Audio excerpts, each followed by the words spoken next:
سورة الكهف کی آیت نمبر 50 أعوذ بالله من الشيطان الرجيم بسم الله الرحمن الرحيم وإذ قلنا للملائكة اسجدوا لآدم فسجدوا إلا إبليس كان من الجن ففسق عن أمر ربه أفتتخذونه وذريته أولياء من دوني وهم لكم عدو بئس للظالمين بدلا ما أشهدتهم خلق السماوات والأرض ولا خلق أنفسهم وما كنتم متخذ المضلين عضدا قالوا أي كوينا هايكي بدو فرستا سينغدا سجدا تو آدم دا أدوغا مخوي لوينا مانا سجدا تو كبني إبليس نتنا ما دي جنگي منون دغيني أدونا مانا هكتوكي ماغي رب كي حكم دو أمسون أويربدي نخوينا لو دوري برا أدو أويربدي نخوينا لو دوري برا ما بو أمسون ماغي مچاب مسو سينغبو ميچنگ سينغ أوينا أيبو ꯊꯝꯂꯒ مخوينا أويربسو نخويگي يكنبسين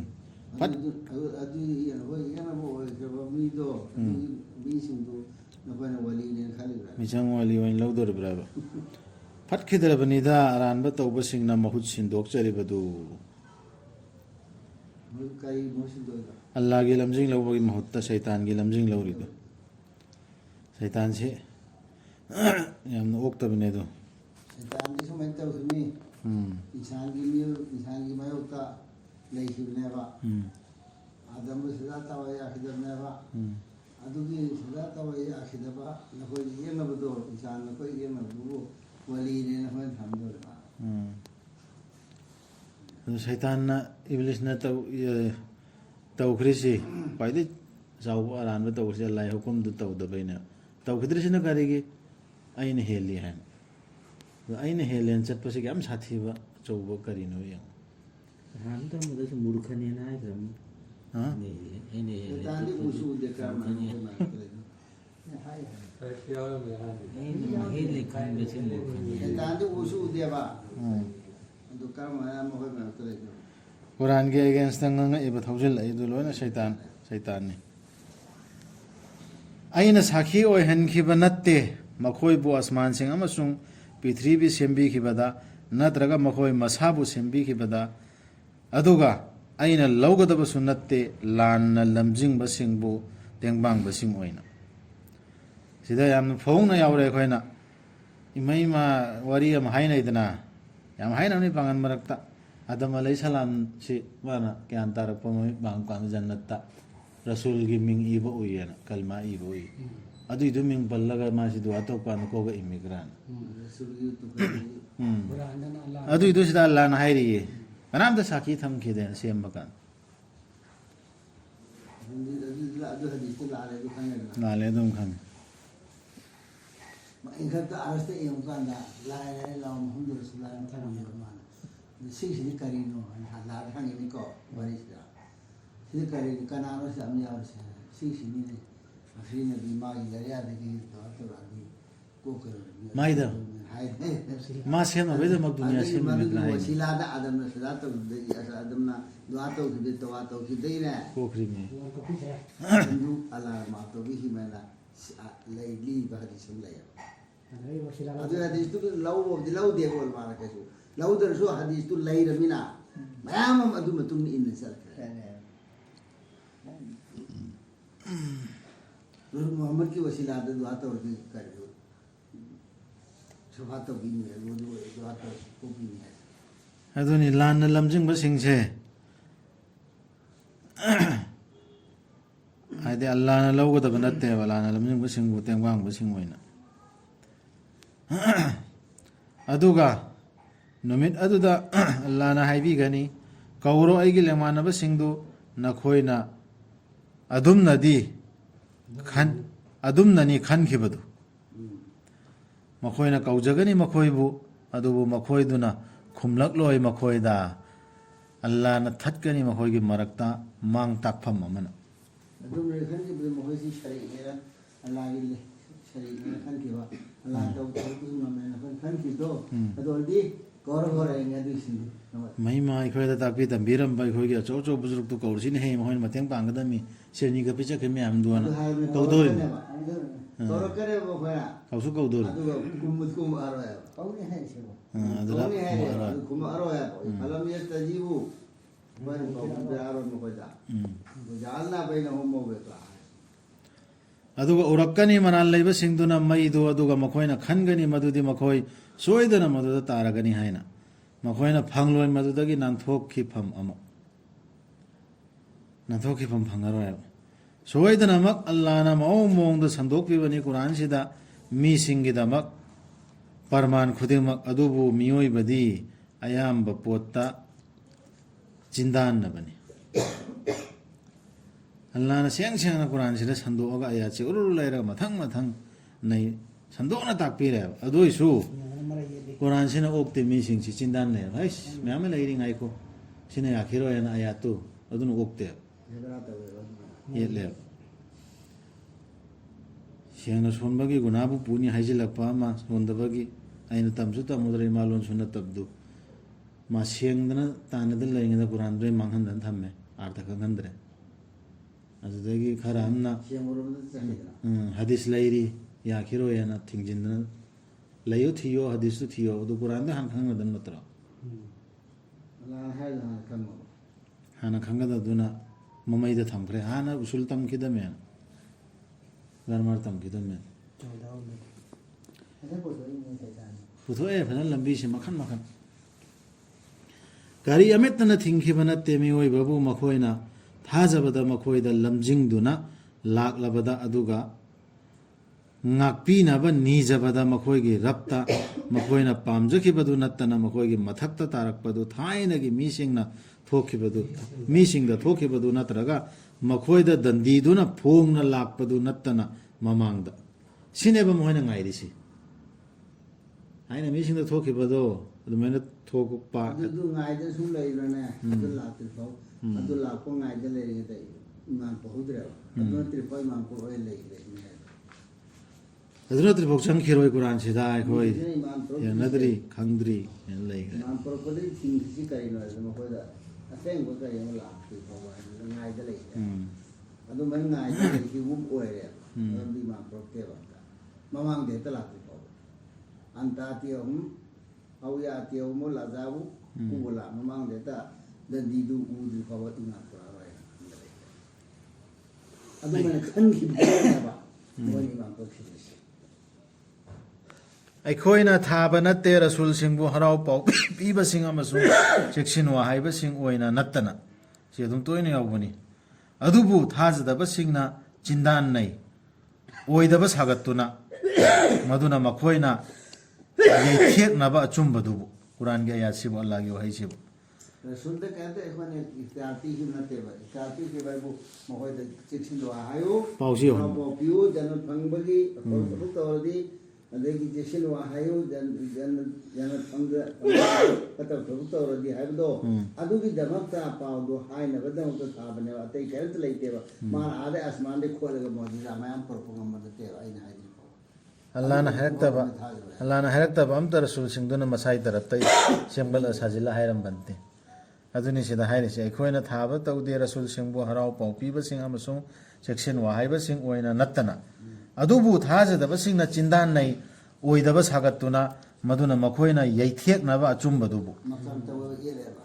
हाइदि रसूल the मोंगि question तौद्रो नंग सि तौरदि सि तौगदमी पैसा पाइगदमी नंग सुमैना मालसान कैदौगदमी अद्रे अंगप खुदम पुरकदमी मखोइना लौई अल्लाह की आयात सिंगबु अमसुंग मखोइबु कि हल्लिबदुबु फागी दौना जना दोज क्लासी लाइबर तेरा खंदो है आगे ओलव अदुगा कनानदि हेन्ना चुमदब ओइरिबगे महाक अदुदगी मागी रबकी आयात सिंग मंगोंद निंगसिंग बिबदा मदुदगी माना ममाई ओंथोकलिबा अदुगा माना काउथोकलिबा मागी मखुटना मंगजौनना थादोखिबदु मयाम खतब तौ हिदुमाना अदुनो काउथोएबा अदुमना काउथोएगा अल्लाह की आयत की ꯅꯁꯤꯍꯠ ꯇꯧꯕ ꯃꯇꯝꯗ ꯑꯜꯂꯥꯍꯒꯤ ꯑꯥꯌꯠꯇꯒꯤ ꯃꯃꯥꯏ ꯂꯩꯊꯣꯛꯄ ꯅꯤꯡꯁꯤꯡꯗꯦꯕ ꯃꯃꯥꯏ ꯂꯩꯊꯣꯛꯑꯦꯕ ꯊꯕꯛ ꯐꯠꯇꯕ ꯃꯌꯥꯝꯗꯨꯅ ꯀꯥꯎꯊꯣꯛꯑꯒ ꯑꯗꯨ ꯃꯤꯗꯨꯗꯒꯤ ꯍꯦꯟꯅ ꯖꯥꯂꯤꯝ ꯑꯣꯏꯕꯁꯤ ꯀꯅꯥ ꯂꯩꯒꯦ ꯇꯁꯦꯡꯅꯃꯛ ꯑꯩꯈꯣꯏꯅ ꯍꯥꯏꯗꯤ ꯑꯜꯂꯥꯍꯅ ꯀꯨꯞꯁꯜꯂꯤ ꯃꯈꯣꯏꯒꯤ ꯊꯃꯣꯏꯁꯤꯡꯒꯤ ꯃꯊꯛꯇ ꯃꯈꯨꯝꯁꯤꯡꯅ ꯃꯈꯣꯏꯅ ꯈꯪꯗꯕ ꯃꯗꯨꯕꯨ ꯈꯪꯈꯤꯅꯤ ꯍꯥꯏꯗꯨꯅ ꯁꯤ ꯁꯥꯊꯤꯗ꯭ꯔꯥ ꯑꯜꯂꯥꯍꯒꯤ ꯑꯥꯌꯥꯠ ꯌꯧꯔꯛꯑ ꯃꯇꯨꯡꯗ ꯃꯃꯥꯏ ꯂꯩꯊꯣꯛꯄ ꯃꯤꯗꯨ ꯐꯔꯦ ꯅꯪ ꯑꯗꯨꯃꯥꯏꯅ ꯇꯧꯔꯛꯑꯦꯂꯗꯤ ꯅꯪ ꯈꯪꯍꯜꯂꯔꯣꯏꯅ ꯃꯃꯥꯏ ꯂꯩꯊꯣꯛꯑꯦꯕ ꯀꯨꯔꯥꯟꯗ ꯍꯥꯏꯔꯤꯕ ꯍꯗꯤꯁꯇ ꯍꯥꯏꯔꯤꯕ ꯃꯈꯣꯏꯁꯦ ꯈꯪꯗꯕꯒꯤ ꯀꯔꯤ ꯑꯃꯨꯛ ꯑꯜꯂꯥꯍꯅꯁꯨ ꯈꯨꯝꯖꯤꯟꯈ꯭ꯔꯦ ꯈꯪꯉꯛꯑꯔꯣꯏ ꯚꯥꯞ ꯁꯨꯡꯇꯥ ꯇꯥꯔꯛꯑꯔꯣꯏ ꯃꯈꯨꯝ ꯈꯨꯝꯖꯤꯜꯂꯦ ꯍꯥꯏꯕ ꯑꯥꯔꯊꯁꯦ ꯑꯗꯨꯒ ꯃꯈꯣꯏꯒꯤ ꯃꯅꯥꯁꯤꯡꯗ ꯅꯥ ꯄꯪꯁꯤꯟꯕ ꯍꯥꯏꯕꯗꯨ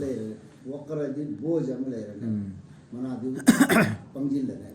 ꯅꯪꯅ ꯀꯧꯔꯕꯁꯨ ꯃꯈꯣꯏꯕꯨ ꯂꯝꯖꯤꯡꯒꯤ ꯃꯥꯏꯀꯩꯗ ꯃꯈꯣꯏꯗꯨ ꯂꯝꯖꯤꯡ ꯂꯧꯕ ꯍꯥꯏꯕꯗꯨ ꯑꯣꯏꯔꯔꯣꯏ ꯀꯩꯗꯧꯅꯨꯡꯗꯁꯨ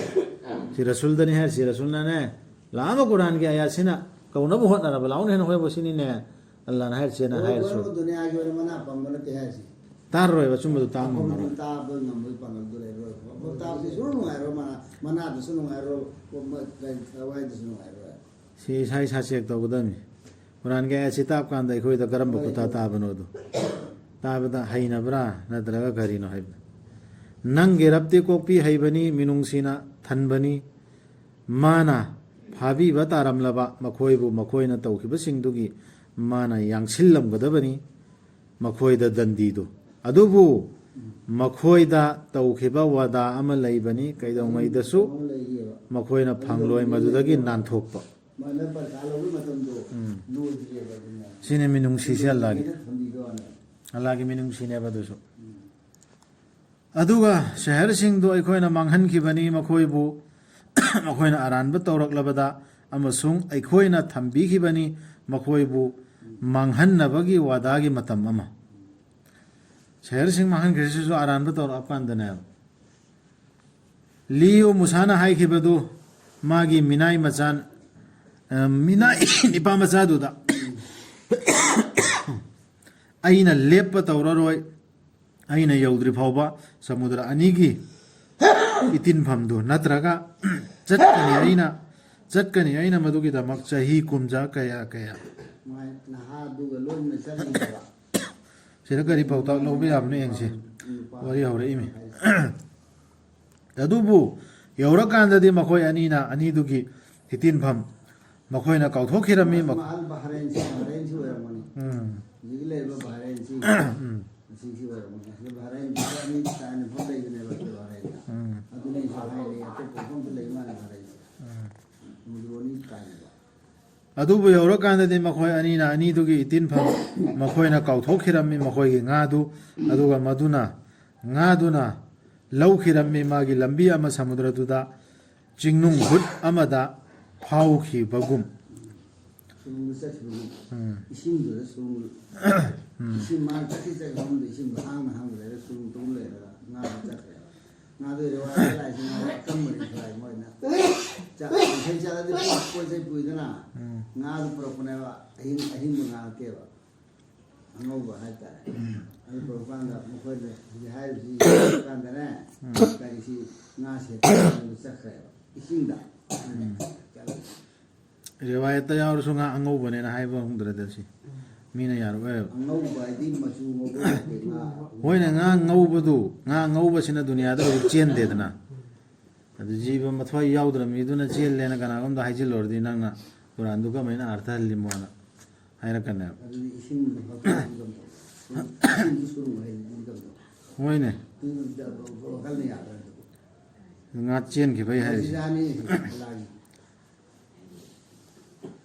aduna makoi ani na madu ngam chela ge sum tum le ge aduna heli du kari lambi am hut khreba lambi hut di du ala ge kum na tro jingnung hut jingnung amada aduna makoi ani na madu hendok tuna chat khrabada mana haiki magi minai nipa macha du da puraklo ikhoi gi ayuk ki chara du nga du puro haibni soidanamak aikhoina thengnare masigi aikhoigi khongchat sida onthok na yam chok thaba ꯁꯨꯛ ꯊꯔꯦ ꯋꯥꯔꯦ ꯄꯨꯔꯛꯑꯣ ꯆꯥꯔꯁꯦ ꯍꯥꯏꯔꯤ ꯁꯣꯝꯗꯅꯦꯕ ꯂꯥꯛꯏꯁꯤ ꯆꯥꯔꯁꯦ ꯄꯨꯔꯛꯑꯣ ꯍꯥꯏꯔꯤꯃꯤ ꯋꯥꯔꯦ ꯄꯊꯥꯔꯦ ꯃꯤꯅꯥꯏꯗꯨꯅ ꯍꯥꯏꯈꯤ ꯅꯪꯅ ꯎꯍꯧꯕ꯭ꯔꯥ ꯑꯩꯈꯣꯏꯅ ꯚꯔꯦꯟ ꯂꯥꯟꯊꯣꯛꯄ ꯃꯇꯨꯡ ꯀꯌꯥꯗꯅꯦꯕ ꯍꯥꯏꯔꯤꯁꯤ ꯃꯤꯅꯥꯏꯗꯨꯅ ꯍꯥꯏꯈꯤ ꯅꯪꯅ ꯎꯍꯧꯕ꯭ꯔꯥ ꯑꯩꯈꯣꯏꯅ ꯄꯣꯊꯥꯔꯤꯉꯩꯗ ꯅꯣꯡꯄꯥꯛꯇꯨꯗ ꯇꯁꯦꯡꯅꯃꯛ ꯑꯩꯅ ꯀꯥꯎꯊꯣꯛꯂꯨꯔꯦ ꯉꯥꯗꯨ ꯀꯅꯥꯅꯁꯨ ꯑꯩꯕు ꯀꯥꯎꯍꯟꯕ ꯅꯠꯇꯦ ꯁꯩꯇꯥꯟꯅ ꯅꯠꯇꯅ ꯑꯩꯅ ꯃꯗꯨ ꯅꯪꯉꯣꯟꯗ ꯄꯟꯕꯗꯒꯤ ꯑꯗꯨꯕꯨ ꯃꯗꯨꯅ ꯆꯠꯈꯤꯕꯗꯨ ꯃꯥꯒꯤ ꯂꯝꯕꯤ ꯑꯃꯗ ꯁꯃꯨꯗ꯭ꯔ ꯃꯅꯨꯡꯗ ꯑꯉꯛꯄ ꯃꯑꯣꯡꯗ ꯑꯗꯨ ꯆꯠꯈꯤꯕꯗꯨ ꯃꯥ ꯎꯗꯤ ꯎꯔ ꯀꯥꯎꯊꯣꯛꯈꯤꯕꯅꯦꯕ ꯃꯨꯁꯥꯅ ꯍꯥꯏꯈꯤ ꯃꯗꯨꯅꯤ ꯑꯗꯨꯅꯤꯅꯦ ꯑꯩꯈꯣꯏꯅ ꯊꯤꯔꯛꯂꯤꯕ ꯃꯐꯝꯗꯨ ꯑꯗꯨ ꯌꯧꯅꯕ ꯆꯠꯂꯤꯅꯤꯅꯦ ꯑꯗꯨꯅ ꯑꯜꯂꯥꯍꯅ ꯍꯥꯏꯔꯛꯑꯃꯤꯅ ꯑꯗꯨ ꯉꯥꯗꯨ ꯆꯠꯈꯤꯕ ꯃꯐꯝꯗꯣ ꯍꯧꯖꯤꯛꯀꯤ ꯃꯤꯅ ꯎꯅꯗꯧꯔꯤꯕ ꯃꯤꯗꯣ ꯂꯩꯔꯝꯃꯅꯤ ꯑꯗꯨ ꯃꯐꯝꯗ ꯑꯜꯂꯥꯍꯅ ꯍꯥꯟꯅ ꯍꯥꯏꯔꯛꯄꯅꯦꯕ ꯑꯗꯨ ꯀꯥꯎꯊꯣꯛꯈꯤꯕꯅꯦꯕ ꯍꯧꯖꯤꯛꯀꯤ ꯃꯥ ꯃꯤꯅꯥꯏ ꯅꯨꯄꯥꯗꯨꯅ ꯃꯨꯁꯥꯅ ꯍꯥꯏꯈꯤ ꯃꯗꯨꯅꯤ ꯑꯩꯈꯣꯏꯅ ꯊꯤꯔꯛꯂꯤꯕ ꯃꯐꯝꯗꯨ ꯑꯗꯨꯅ ꯍꯜꯂꯛꯈꯤ ꯃꯈꯣꯏ ꯑꯅꯤꯅ ꯃꯁꯥꯒꯤ ꯈꯣꯡꯒꯨꯜꯁꯤꯡ ꯂꯤꯔꯗꯨꯅ ꯍꯥꯟꯅ ꯂꯥꯛꯈꯤꯕ ꯃꯤꯗꯣ ꯁꯤꯗ ꯌꯥꯝ ꯐꯖꯕ ꯄꯥꯎꯇꯥꯛ ꯑꯃ ꯌꯥꯎꯈ꯭ꯔꯦ ꯍꯟꯗꯂꯛꯑꯦ ꯁꯤ ꯋꯥꯔꯤ ꯃꯇꯦꯛꯁꯤꯗ ꯈꯟꯊꯕꯗ ꯌꯥꯝ ꯐꯖꯕ ꯄꯥꯎꯇꯥꯛ ꯑꯃ ꯀꯔꯤꯅꯣ ꯑꯩꯈꯣꯏꯅ ꯑꯜꯂꯥꯍꯒꯤ ꯂꯥꯏꯔꯤꯛꯁꯤꯗꯤ ꯄꯥꯗꯅ ꯑꯜꯂꯥꯍꯒꯤ ꯋꯥꯀꯤꯌꯥ ꯑꯜꯂꯥꯍꯅ ꯍꯥꯏꯕꯤꯔꯤꯕ ꯑꯜꯂꯥꯍ ꯈꯛꯇ ꯂꯥꯠꯅꯕꯒꯤ ꯍꯥꯏꯔꯤꯃꯤꯗꯅ ꯍꯥꯏꯔꯤꯃꯦ ꯄꯥꯎꯇꯥꯛ ꯂꯧꯅꯕ ꯁꯤꯁꯤ ꯄꯥꯗꯅ ꯁꯝꯗꯅ ꯆꯠꯂꯦꯕ ꯑꯜꯂꯥꯍꯅ ꯍꯥꯏꯕ ꯇꯥꯈ꯭ꯔꯦꯕ ꯇꯥꯁꯨ ꯇꯥꯈ꯭ꯔꯦ ꯇꯥꯔꯁꯨ ꯁꯤ ꯊꯝꯅ ꯊꯝꯅ ꯁꯤ ꯄꯥꯅ ꯄꯥꯅ ꯃꯐꯝꯗꯨ ꯈꯪꯅ ꯀꯥꯎꯊꯣꯛꯍꯟꯈ꯭ꯔꯦꯕ ꯑꯜꯂꯥꯍꯒꯤ ꯑꯌꯥꯠꯁꯤꯗ ꯑꯩꯈꯣꯏ ꯀꯥꯎꯊꯣꯛꯍꯟꯁꯤ ꯀꯔꯤꯒꯤ ꯁꯣꯝꯗ ꯑꯩꯈꯣꯏꯒꯤ ꯃꯌꯥꯝ ꯃꯊꯦꯜꯁꯤ ꯎꯕꯗ ꯑꯁꯦꯡꯕ ꯃꯌꯥꯝ ꯑꯁꯥ ꯃꯌꯥꯝ ꯁꯩꯇꯥꯟꯅ ꯀꯥꯎꯊꯣꯛꯍꯟꯗꯅ ꯍꯧꯖꯤꯛꯀꯤ ꯑꯜꯂꯥꯍꯒꯤ ꯑꯌꯥꯠꯁꯦ ꯁꯝꯈ꯭ꯔ ꯃꯇꯨꯡꯗ ꯑꯩꯈꯣꯏ ꯀꯥꯎꯊꯣꯛꯈ꯭ꯔꯦ ꯁꯤ ꯆꯨꯝꯃꯦ ꯁ꯭ꯋꯥꯏ ꯏꯁꯥꯅꯁꯨ ꯏꯃꯥꯟ ꯄꯨꯔꯛꯈ꯭ꯔꯦ ꯊꯦꯡꯁꯨ ꯊꯦꯡꯅꯔꯦ ꯑꯗꯨꯒꯤ ꯃꯇꯨꯡꯗꯁꯨ ꯀꯥꯎꯊꯣꯛꯈ꯭ꯔꯦꯕ ꯀꯔꯤꯒꯤ ꯁꯩꯇꯥꯟꯅ ꯀꯥꯎꯊꯣꯛꯍꯟꯈ꯭ꯔꯦꯕ ꯁꯣꯝꯒꯤ ꯂꯝꯕꯤ ꯃꯌꯥꯝ ꯑꯗꯨꯅ ꯑꯩꯈꯣꯏ ꯀꯣꯟꯅ ꯅꯤꯡꯁꯤꯡꯉꯛꯄ ꯀꯥꯟꯗ ꯍꯟꯖꯤꯜꯂꯛꯀꯗꯕꯅꯦꯕ ꯍꯥꯟꯅ ꯊꯦꯡꯅꯔꯨꯕ ꯑꯌꯥꯠꯁꯤꯡꯗꯣ ꯁꯤꯗꯤ ꯁꯣꯏꯔꯦ ꯑꯩꯅ ꯆꯠꯂꯤꯕ ꯂꯝꯕꯤꯁꯤ ꯀꯨꯔꯥꯟꯗ ꯑꯗꯨ ꯍꯥꯏꯈ꯭ꯔꯃꯤ ꯂꯩꯍꯧꯔꯃꯤꯅꯦ ꯅꯤꯡꯁꯤꯡꯉꯛꯄ ꯑꯗꯨꯅ ꯍꯟꯖꯤꯜꯂꯛꯀꯗꯕꯅꯦ ꯍꯥꯏ ꯄꯥꯎꯇꯥꯛꯅꯦꯕ ꯐꯖꯕ ꯑꯗꯨꯒ ꯃꯈꯣꯏ ꯑꯅꯤꯅ ꯊꯦꯡꯅꯈꯤ ꯏꯅꯥꯏ ꯑꯃ ꯑꯜꯂꯥꯍꯒꯤ ꯃꯅꯥꯏ ꯑꯃ ꯑꯩꯈꯣꯏꯒꯤ ꯏꯅꯥꯏꯁꯤꯡꯒꯤ ꯃꯅꯨꯡꯗꯒꯤ ꯑꯩꯈꯣꯏꯅ ꯄꯤꯕꯤꯈ꯭ꯔꯕ ꯃꯉꯣꯟꯗ ꯃꯤꯅꯨꯡꯁꯤ ꯑꯩꯈꯣꯏꯒꯤ ꯏꯅꯥꯛꯇꯒꯤ ꯑꯗꯨꯒ ꯑꯩꯈꯣꯏꯅ ꯇꯝꯕꯤꯈ꯭ꯔꯕ ꯃꯥꯕꯨ ꯑꯩꯈꯣꯏꯗꯒꯤ ꯒ꯭ꯌꯥꯟ ꯂꯧꯁꯤꯡ ꯁꯨꯝꯕ ꯃꯅꯥꯏ ꯑꯃ ꯃꯈꯣꯏ ꯑꯅꯤꯅ ꯊꯦꯡꯅꯔꯦꯕ ꯍꯥꯏꯈꯤ ꯃꯉꯣꯟꯗ ꯃꯨꯁꯥꯅ ꯑꯩꯅ ꯇꯨꯡ ꯏꯟꯖꯕ ꯌꯥꯒꯗ꯭ꯔꯥ ꯃꯤꯗ꯭ꯔꯥ ꯍꯥꯏꯔꯤꯃꯤ ꯑꯩꯅ ꯇꯨꯡ ꯏꯟꯖꯕ ꯌꯥꯒꯗ꯭ꯔꯥ ꯅꯪꯅ ꯑꯩꯉꯣꯟꯗ ꯇꯝꯕꯤꯅꯕ ꯅꯪꯉꯣꯟꯗ ꯇꯝꯕꯤꯈꯤꯕ ꯂꯝꯖꯤꯡꯗꯨꯗꯒꯤ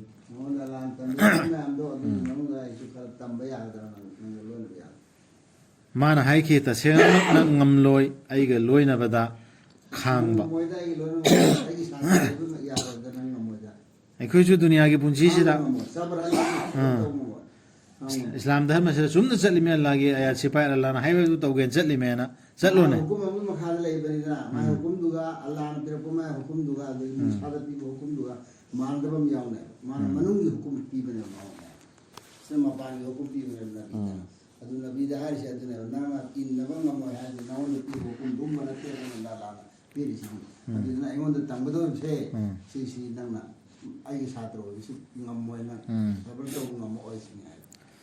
mana haiki tashenamak nang ngamloi aiga loinabada khangba sida kari pauta lawbi abano dum khantau aya singje pathrakpasida aduga karamna su nangna khangba ngamgani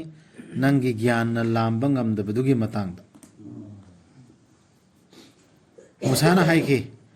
nangna phangani aibu Allah na asumna ningbirabadi khangba kanba oina aduga aina haiba indaba tawjaroi nangonda wafam amatta nangna haim khoi loina yagani khangba ngamgani na hairi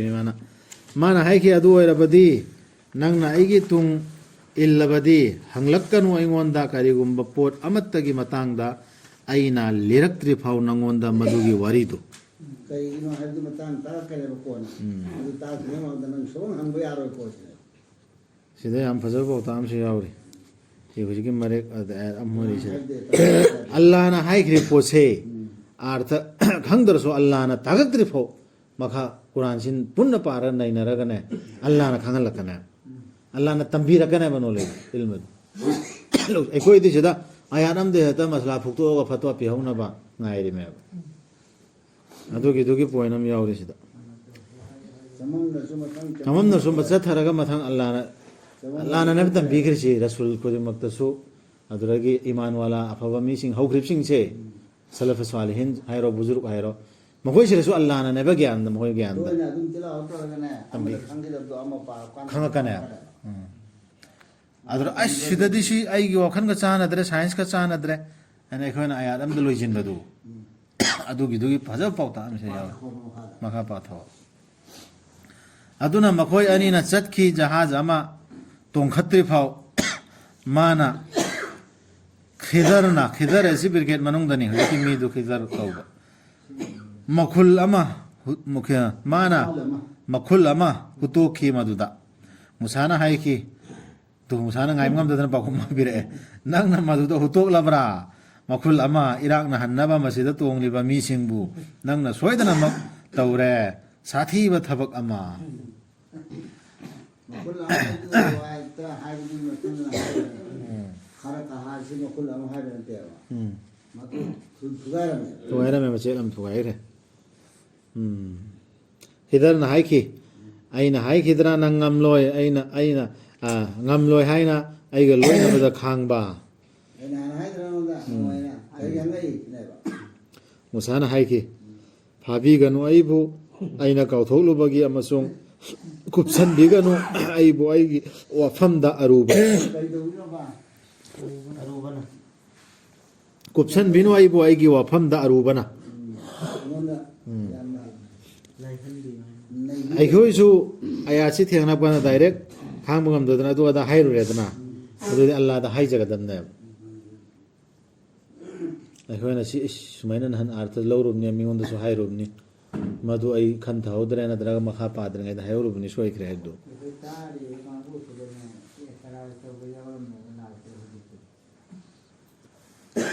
ꯈꯪꯗꯅ ꯍꯪꯉꯤꯅꯦ ꯑꯗꯣ ꯈꯪꯗꯕꯗꯣ ꯄꯥꯎꯈꯨꯝ ꯄꯤꯒꯗꯕꯅꯤ ꯄꯤꯒꯗꯕꯅꯤ ꯑꯗꯨꯅ ꯃꯈꯣꯏ ꯑꯅꯤꯅ ꯆꯠꯈꯤ ꯃꯈꯥ ꯇꯥꯅ ꯃꯈꯣꯏꯅ ꯊꯦꯡꯅꯗ꯭ꯔꯤ ꯐꯥꯎ ꯅꯤꯄꯥ ꯃꯆꯥ ꯑꯃ ꯃꯥꯅ ꯈꯤꯗꯔꯅ ꯃꯥꯕꯨ ꯍꯥꯠꯇꯣꯛꯈꯤ ꯅꯤꯄꯥ ꯃꯆꯥ ꯊꯦꯡꯅꯗꯅ ꯍꯥꯠꯇꯣꯛꯏꯃꯤ ꯃꯨꯁꯥꯅ ꯍꯥꯏꯈꯤ ꯅꯪꯅ ꯍꯥꯠꯂꯕ꯭ꯔꯥ ꯑꯁꯦꯡꯕ ꯊꯋꯥꯏ ꯑꯃ ꯃꯤ ꯑꯃ ꯍꯥꯠꯂꯨꯕꯒꯤ ꯅꯠꯇꯅ ꯁꯣꯏꯗꯅꯃꯛ ꯅꯪꯅ ꯇꯧꯔꯦ ꯌꯥꯝꯅ ꯆꯨꯝꯗꯕ ꯄꯣꯠ ꯑꯃ ꯁꯤꯗꯁꯨ ꯑꯃꯨꯛ ꯍꯥꯏꯔꯛꯑꯦ ꯃꯨꯁꯥꯅ ꯈꯪꯉꯝꯗꯅ ꯑꯩꯈꯣꯏꯁꯨ ꯁꯤꯒ ꯆꯞ ꯃꯥꯟꯅꯕ ꯍꯥꯏꯌꯦ ꯑꯩꯈꯣই ꯆꯤꯟꯗꯩꯁꯨ ꯑꯩꯈꯣꯏꯒꯤ ꯎꯝꯃꯠꯁꯤꯡꯒꯤ ꯆꯤꯟ ꯀꯔꯤꯅ ꯍꯥꯏ ꯑꯩꯅ ꯈꯟꯊꯕꯗꯅꯤꯀꯣ ꯁꯤꯗ꯭ꯔꯦ ꯅꯣꯡꯂꯩ ꯅꯨꯡꯁꯤꯠ ꯀꯩꯀꯩ ꯁꯤꯠꯇꯅ ꯅꯠꯇꯦ ꯅꯣꯡꯂꯩ ꯅꯨꯡꯁꯤꯠ ꯏꯁꯤꯡ ꯏꯆꯥꯎ ꯊꯣꯛꯇꯅ ꯖ꯭ꯋꯥꯔ ꯍꯥꯔꯛꯇꯅ ꯅꯤꯡꯊꯗꯅ ꯁꯤꯔꯦ ꯑꯉꯥꯡꯁꯨ ꯅꯨꯄꯤꯁꯨ ꯁꯤꯔꯦ ꯑꯜꯂꯥꯍꯒꯤ ꯑꯖꯥꯕꯅꯤ ꯑꯜꯂꯥꯍꯅ ꯍꯠꯂꯤꯕ ꯇꯥꯏꯁꯤꯟꯅꯗ꯭ꯔꯣ ꯍꯥꯏꯗ꯭ꯔꯣ ꯍꯥꯏꯔꯛꯀꯅꯨ ꯍꯥꯏꯔꯒ ꯃꯥꯅ ꯁꯨꯝ ꯑꯅꯤ ꯑꯍꯨꯝꯂꯛ ꯁꯨꯝ ꯍꯪꯉꯤꯁꯦ ꯍꯦꯛꯇ ꯈꯨꯗꯛꯇ ꯅꯠꯇꯦꯕ ꯃꯥꯅ ꯀꯥꯎꯊꯣꯛꯈꯤꯕꯅꯦꯕ ꯅꯕꯤꯁꯤꯅ ꯅꯕꯤꯅꯕꯨ ꯈꯨꯗꯛꯇ ꯍꯦꯛꯇ ꯍꯥꯏꯈꯤꯗ꯭ꯔꯕ ꯍꯥꯏꯔꯣꯏꯕ ꯃꯇꯝꯁꯤ ꯉꯥꯏꯍꯥꯛꯇꯪ ꯆꯠꯄ ꯃꯥꯟꯗ꯭ꯔꯁꯤ ꯉꯥꯏꯍꯥꯛꯇꯪ ꯅꯠꯇꯦ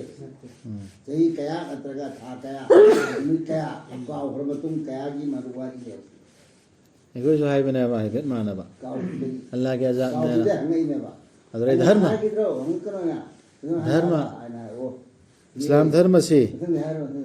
ꯆꯠꯇꯕ ꯀꯥꯡꯕꯨꯗꯨꯅ ꯀꯨꯔꯥꯟ ꯈꯔ ꯈꯪꯗꯕ ꯆꯠꯇꯕ ꯀꯥꯡꯕꯨꯗꯨꯅ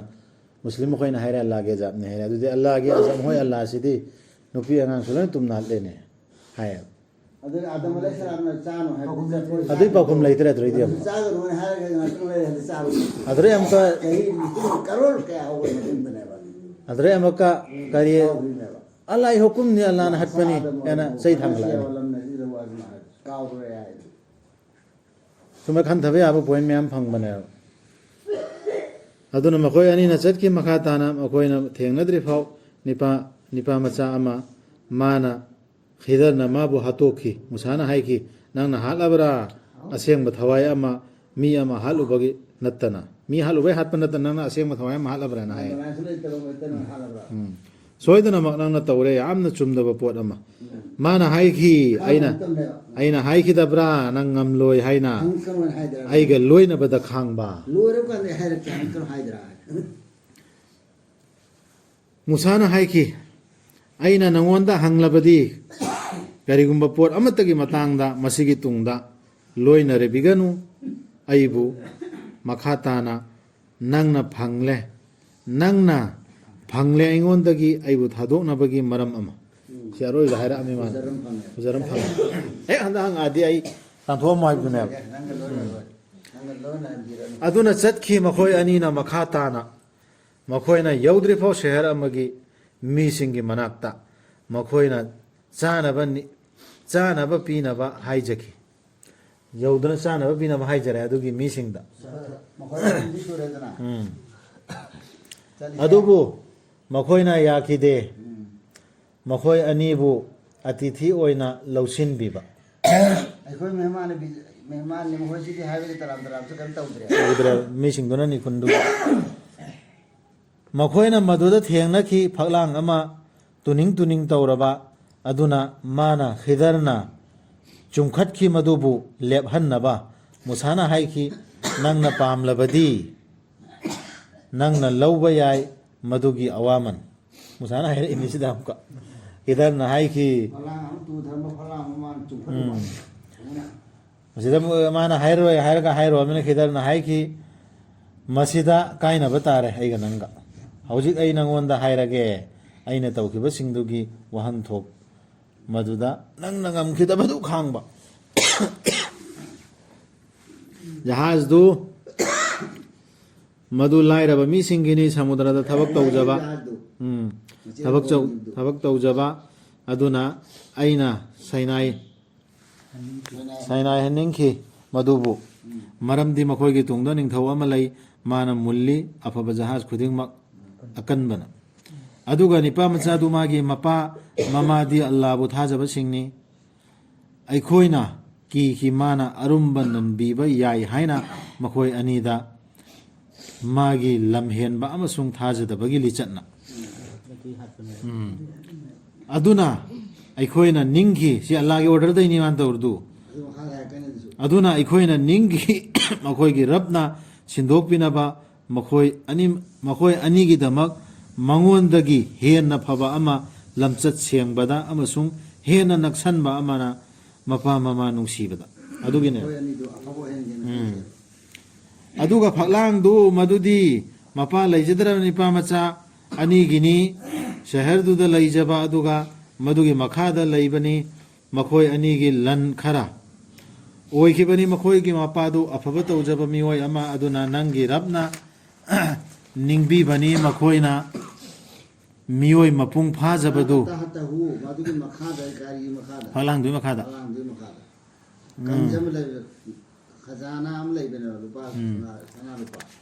ꯂꯟ ꯂꯩꯕꯅꯦ ꯂꯟ ꯊꯨꯝ ꯑꯗꯨꯒ ꯅꯪꯒꯤ ꯔꯕꯅ ꯅꯤꯡꯕꯤꯕꯅꯤ ꯃꯈꯣꯏꯅ ꯃꯤꯑꯣꯏ ꯃꯄꯨꯡ ꯐꯥꯖꯕꯗꯨ ꯑꯗꯨꯒ ꯃꯗꯨꯒꯤ ꯇꯨꯡꯗ ꯃꯈꯣꯏꯅ ꯂꯧꯊꯣꯛꯆꯕꯗꯨ ꯃꯈꯣꯏꯒꯤ ꯃꯔꯟꯗꯨ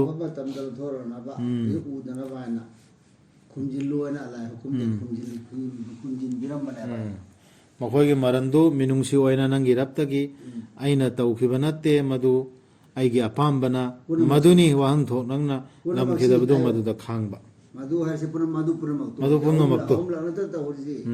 ꯑꯗꯨ ꯇꯧꯔꯤꯁꯤꯡꯗꯣ ꯑꯩꯅ ꯇꯧꯒꯦ ꯇꯧꯕ ꯑꯝꯇ ꯌꯥꯎꯕ ꯅꯠꯇꯦꯕ ꯑꯜꯂꯥꯍꯅ ꯇꯧꯔꯣ ꯍꯥꯏꯕꯗꯤ ꯇꯧꯕꯅꯦ ꯐꯖꯕ ꯃꯌꯥꯝ ꯌꯥꯎꯗ꯭ꯔꯣ ꯑꯌꯥꯁꯤꯡ ꯃꯉꯣꯟꯗ ꯈꯤꯖꯔ ꯑꯣꯏꯔꯣ ꯀꯔꯤ ꯑꯣꯏꯔꯣ ꯁꯤꯒꯤ ꯄꯥꯎꯇꯥꯛ ꯑꯌꯥꯁꯤꯡꯁꯤꯗ ꯐꯖꯕ ꯄꯥꯎꯇꯥꯛ ꯌꯥꯎꯗ꯭ꯔꯣ ꯑꯜꯂꯥꯍꯒꯤ ꯑꯌꯥꯠꯇꯨ ꯑꯩꯈꯣꯏ ꯉꯝꯈꯩ ꯂꯥꯟꯊꯣꯛꯀꯅꯨ ꯍꯥꯏꯕꯅꯦ ꯑꯜꯂꯥꯍꯅ ꯁꯤꯜꯂꯤꯕꯅꯦ ꯑꯜꯂꯥꯍꯅ ꯍꯥꯏꯕꯗꯨ ꯈꯛ ꯇꯧꯑꯣ ꯉꯝꯈꯩ ꯂꯥꯟꯊꯣꯛꯀꯅꯣ ꯑꯩꯈꯣꯏꯗꯤ ꯉꯥꯏꯕ ꯉꯝꯗꯦꯕ ꯐꯠꯋꯥ ꯄꯤꯍꯧꯕꯗꯒꯤ ꯑꯗꯨꯒ ꯃꯈꯣꯏꯅ ꯍꯪꯉꯤ ꯅꯉꯣꯟꯗ ꯑꯣ ꯃꯨꯍꯝꯃꯗ ꯁꯜꯂꯜꯂꯥꯍꯨ ꯑꯂꯩꯍꯤ ꯋꯁꯜꯂꯝ ꯖꯨꯜꯀꯔꯅꯦꯟꯒꯤ ꯃꯔꯝꯗ ꯍꯥꯏꯌꯨ ꯑꯩ ꯊꯤꯊꯔꯛꯀꯦ ꯃꯈꯣꯏꯗ ꯃꯥꯒꯤ ꯃꯇꯥꯡꯗ ꯋꯥꯔꯤꯗꯨ ꯃꯛꯀꯥꯒꯤ ꯃꯤꯁꯤꯡꯅ ꯃꯗꯤꯅꯥꯒꯤ ꯃꯤꯁꯤꯡꯅ ꯍꯪꯈꯤꯕꯗꯨ ꯔꯁꯨꯜꯗ ꯖꯨꯜꯀꯔꯅꯦꯟꯒꯤ ꯃꯇꯥꯡꯗ ꯃꯥ ꯅꯕꯤ ꯑꯣꯏꯔꯗꯤ ꯍꯪꯉꯨ ꯃꯉꯣꯟꯗ ꯖꯨꯜꯀꯔꯅꯦꯟꯗꯨ ꯈꯪꯉꯣꯏ ꯋꯥꯔꯤ ꯈꯪꯒꯅꯤ ꯇꯁꯦꯡꯅꯃꯛ ꯑꯩꯈꯣꯏꯅ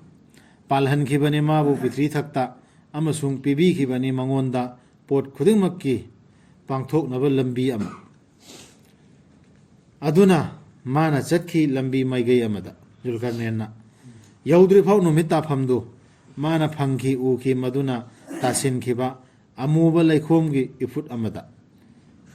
ꯍꯥꯏꯗꯤ ꯅꯣꯡꯆꯨꯞꯂꯣꯝꯗ ꯌꯥꯝ ꯆꯠꯈꯤ ꯍꯥꯏꯃꯤ ꯑꯗꯨꯒ ꯃꯗꯨꯒꯤ ꯃꯅꯥꯛꯇ ꯃꯥꯅ ꯊꯦꯡꯅꯈꯤ ꯃꯤ ꯀꯥꯡꯂꯨꯞ ꯑꯃ ꯑꯜꯂꯥꯍꯅ ꯍꯥꯏꯈꯤ ꯑꯣ ꯖꯨꯜꯀꯔꯅꯦꯟ ꯗꯟꯗꯤ ꯄꯤꯒꯦ ꯄꯤꯌꯨ ꯃꯈꯣꯏꯕꯨ ꯅꯠꯇ꯭ꯔꯒ ꯐꯖꯅ ꯇꯧꯒꯦ ꯇꯧꯕꯤꯌꯨ ꯃꯈꯣꯏꯕꯨ cuma ibu samudra berada yang kamu minta apa yang kan dari sini cuma mandro Adu mana? Adu mana ubah mana itu apa TV di dalam di cerita adu mana lekor mana tadi ibu ibu mana haiki aran batau badu budi aikoina dandi pigani madugi tungda mabu purakani magi rapta aduga Allah na warak pigani mabu sathiba dandina aduga Allah bu thajaba amasung afaba tawjaba midugidi magidi manani khwaidagi faraba amasung aikoina haibigani mangonda aikoigi hukum la laina sida su bauta yauri zulkarne na hairiba ayasi kari fafaba tawba misingdo adu khwaidagi faraba amasung makhoida haibiganaba hukumsu laina afaba tawba misingsidane Allahgi hukumse laigane lugador misi luraisi karidno khanthagadan laidorsi ma ada phangado mana to ma onda mamina lairane ba sirasu adugi tungda mana chatki atopa lambi amada mana yaudri phau numit thokphamdu mana phanghi uki maduna thorakpa mi kanglup amagi mathakta makhoi duda Allah na pibi khidraba madudagi thup chanaba parda amatta numit adum thoktan ta leiba numit adum changdan ta leiba ka haiba mafamdu adu oirambasu yae zulkarne na yaukrisi matam sang-sangna thoktan leiba sang-sangna mamda leiba lai yaidna adum nani magi waridu aikoina koisan bani magi leijaba singdu aikoigi gyan Allah gi gyan neba tawkrip singdu si zulkarne gi warisi adugi tungda mana chatki atopa lambi amada amaka chatlime yaudri phau chingjau ani gi marakta leiba lambi ase Allah na piba lambi ni chingjau ani gi marakta leiba phauna pham ama makhoi ani dugi nakalda mana thengna khi mi khanglup ama makhoina pak hek phauna bangam jadaba lolli amatta zulkarnain ga sulolli amta phauna ngamda bigi mi khanglup si makhoina haiki zulkarnain da senamak yajuj amasung majuj na amot patawi pitri thakta lamsida translator am yawm bayai kari yawm bayai dana hoine lamsida aduna zulkarnain khane bane bahari si aduna aikoina kachawra nangonda potloi nangna loipot nangna sabina ba aikoi amasung makhoi gi marakta leipal ama makhoi mi singduna haire me ya juz hase ya fiski nual islam gi masa ahum do manu ge ya fisina aro bane ba to bane ba adu gi aulad kayamat fauda kayamat ki akhir da lakani haire ni aju majuza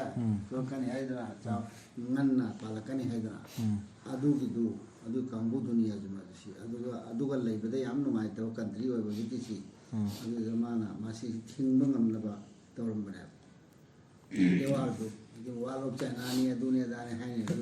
miut mina yam to ba kanglup se moi khandan se du hojikti phalang dubidi khangdre aduna taba hojik quran gi garide amda naina ba scholar kharandi adu kangbu dona dunia ji pan ba hore etam tamna haibna hore ba mi sing silak na dro karbar do business do online do nei khai ba chup alai boi sat pagi por am tawre isi mana haiki aigi rabna ibu siyoraba mana haiki aigi rabna ibu lebhan biriba asina hena phai nakhoi gi loipotagi aduna tengbang mu ibu nakhoi si awa ma lengon piba da na le tengon ma am lei sini lam bi da nakhoi gi napangalna aina pangal khamateng pangbiyo sanaba nakhoi amasung nakhoi gi narakta akanba panthing ama sidagi pautan su pangai kana gumba khullama phadana ware mi won mi nei to bire to pana makhoi gi damak tai khang ma sakti da pangal no oiro gari maro mateng pangbi ba pi ge bhara ta paisa pi ge na kana kan ta kale ke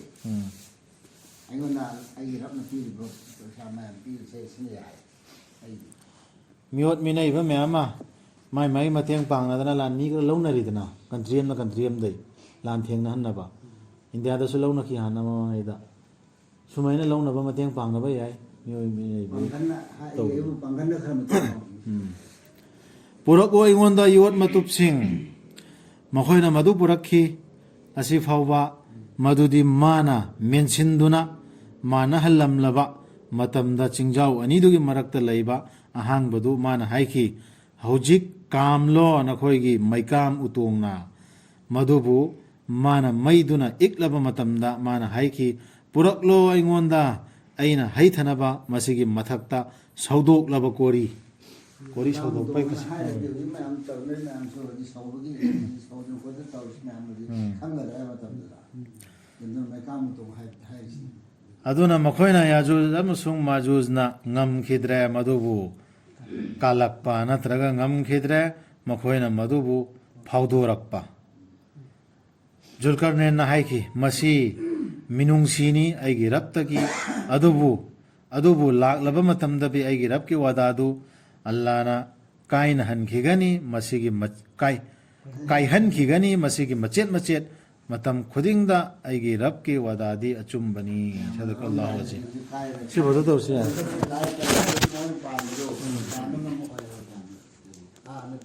ꯃꯈꯣꯏꯅ ꯄꯥꯝꯕꯗꯨꯅ ꯑꯀꯥꯏꯕ ꯑꯣꯏꯔꯛꯄꯅ ꯅꯪꯅ ꯂꯥꯛꯑꯃ ꯊꯤꯡꯉꯁꯨ